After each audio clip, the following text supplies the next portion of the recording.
Hello viewers, welcome to current affairs crackers. BRICS 2025 శిఖరాగ్ర సదస్సు July 6 మరియు 7 తేదీల్లో జరిగింది. దీనికి సంబంధించిన వివరాలను మనం ఎంసిక్యూ ద్వారా తెలుసుకుందాం. 2025 బ్రిక్స్ శిఖరాగ్ర సమావేశాన్ని ఆతిథ్యం ఇవ్వనున్న దేశం ఏది? ఇక్కడ కరెక్ట్ ఆన్సర్ వచ్చేసి మనకి బ్రెజిల్. బ్రిక్స్ శిఖరాగ్ర సమావేశం ప్రతి సంవత్సరం సభ్య దేశాలలో ఒక్కొక్కటిగా జరుగుతూ ఉంటుంది. 2004లో రష్యా బ్రిక్స్ సమావేశాన్ని నిర్వహించింది. 2025లో బ్రిక్స్ అధ్యక్షతను బ్రెజిల్ చేపట్టనుంది. 2025లో జరగనున్న బ్రిక్స్ శిఖరాగ్ర సమావేశం ఏ ఎడిషన్ అవుతుంది? ఇది వచ్చేసి 17వ ఎడిషన్. 16వ ఎడిషన్ వచ్చేసి మనకి రష్యాలో జరిగింది. 17వ ఎడిషన్ వచ్చేసి ఇప్పుడు బ్రెజిల్లో జరుగుతుంది. 2025లో బ్రిక్స్ సమూహానికి చేరిన దక్షిణ ఆసియాలోని దేశం ఏది? South Asian country.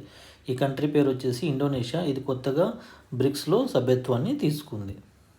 2025 నాటికి బ్రిక్స్లో సభ్యుల సంఖ్య 11కు చేరింది. ఈ 11 దేశాలు ఏంటో చూద్దాం. ఒకటి వచ్చేసి బ్రెజిల్, రష్యా, భారత్, చైనా,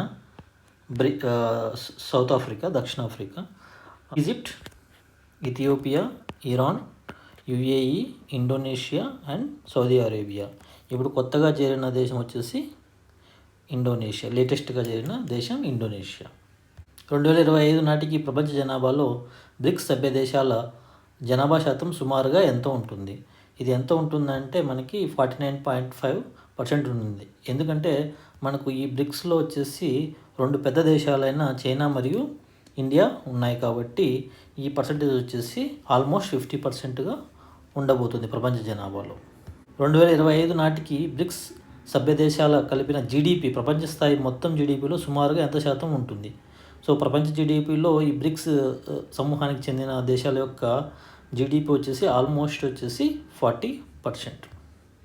ఇది కూడా ఎందుకంటే చైనా మరియు ఇండియా లాంటి భారీ దేశాలు ఉండడం వల్ల ఈ పర్సంటేజ్ వచ్చేసి మనకు మొత్తం జీడిపిలో బ్రిక్స్ దేశాల యొక్క జీడిపి 40%గా నమోదవుతుంది. 2025 నాటికి ప్రపంచ వాణిజ్యంలో బ్రిక్స్ దేశాలకు కలిపిన వాటా సుమారుగా ఎంత శాతం ఉంటుంది? ట్రేడ్లో గ్లోబల్ కంపారిజన్ చేస్తే బ్రిక్స్ యొక్క పర్సంటేజ్ ఎంత అని అడుగుతున్నారు. సో దీని కరెక్ట్ ఆన్సర్ వచ్చేసి మనకి 26%. మొత్తం వరల్డ్లో జరిగే ట్రేడ్లో 26% ఈ బ్రిక్స్ దేశాల ద్వారానే జరుగుతుంది అన్నమాట. 2025లో బ్రెజిల్లో జరుగుతున్న బ్రిక్స్ శిఖరాగ్ర సమావేశం యొక్క అధికారిక థీమ్ ఏది? థీమ్ అన్నది చాలా ఇంపార్టెంట్, ఎగ్జామ్స్లో అడుగుతూ ఉంటారు. దీని కరెక్ట్ ఆన్సర్ వచ్చేసి బి. ఇది ఇంగ్లీష్లోనే గుర్తుపెట్టుకోవడం better. Strengthening global south cooperation for more inclusive and sustainable governance. Strengthening global south cooperation for more inclusive and sustainable governance. క్రింది ఏ సంవత్సరంలో బ్రిక్స్ శిఖరాగ్ర సమావేశానికి భారతదేశం అధ్యక్షత వహించింది? ఇది వచ్చేసి మనకి 3 సార్లు అధ్యక్షత వహించాం మనము. ఒకటి 2012లో, 2016లో, 2021లో. 2021లో కరోనా ఉండడం వల్ల ఇది వచ్చేసి ఆన్లైన్ జరిగింది. సో ఆన్సర్ వచ్చేసి ఆల్దావు. ఇది వర్చువల్ మోడ్లో జరిగింది, అంటే ఫిజికల్గా ఎక్కడ జరగలేదు, ఇది వర్చువల్ మోడ్లో జరిగింది అనమాట. 2025లో బ్రిక్స్ సమూహానికి అత్యంత తాజా పార్ట్నర్ కంట్రీగా చేరిన దేశం ఏది? తాజాగా పార్ట్నర్ కంట్రీగా చేరిన దేశం వచ్చేసి మనకి వియత్నాం. మనకి సభ్య దేశాలు వచ్చేసి 11 ఉన్నాయి. ఇవి పూర్తి సభ్యత్వం కలిగిన దేశాలు, ఫుల్ మెంబర్స్. అయితే పార్ట్నర్ కంట్రీస్ అని ఉంటాయి. ఇవి వచ్చేసి 10 ఉన్నాయి. సో ఆ 10లో ఇప్పుడు ఈ 10th వచ్చేసి మనకి 10వది వియత్నాం. ఇది లేటెస్ట్గా జాయిన్ అయింది. సో పార్ట్నర్ కంట్రీస్ ఏంటో చూద్దాం.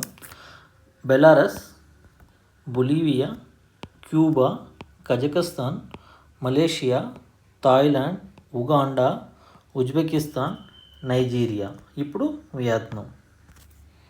సో ఈ నెంబర్ వచ్చేసి మనకి 10. ఫుల్ మెంబర్స్ వచ్చేసి 11. 2025 జూన్ జూలైలో ఎన్డీబీ, న్యూ డెవలప్మెంట్ బ్యాంక్, దీన్నే బ్రిక్స్ బ్యాంక్ అని కూడా అంటారు, లో కొత్తగా చేరిన దేశాల జంట ఏది? దీంట్లో కొత్తగా చేరిన దేశాల జంట వచ్చేసి కొలంబియా మరియు ఉజ్బెకిస్తాన్. సో దీంతో న్యూ డెవలప్మెంట్ బ్యాంక్లో కూడా సభ్యత్వం కలిగిన దేశాల సంఖ్య 11కు చేరింది. అంటే మనకి బ్రిక్స్లో సభ్య దేశాలు 11, పార్ట్నర్ కంట్రీస్ 10, ఎన్డీబీలో సభ్యత్వం కలిగినవి, న్యూ డెవలప్మెంట్ బ్యాంకులో సభ్యత్వం కలిగినవి 11. 2025 నాటికి న్యూ డెవలప్మెంట్ బ్యాంక్ ప్రధాన కార్యాలయం ఎక్కడ ఉంది మరియు ప్రెసిడెంట్ ఎవరు? న్యూ డెవలప్మెంట్ బ్యాంక్ యొక్క ప్రధాన కార్యాలయం మనకు షాంఘైలో ఉంది. దీని ప్రెసిడెంట్ వచ్చేసి దిల్మా రూషెఫ్ గారు బ్రెజిల్ యొక్క మాజీ రాష్ట్రపతి. Please like, share and subscribe.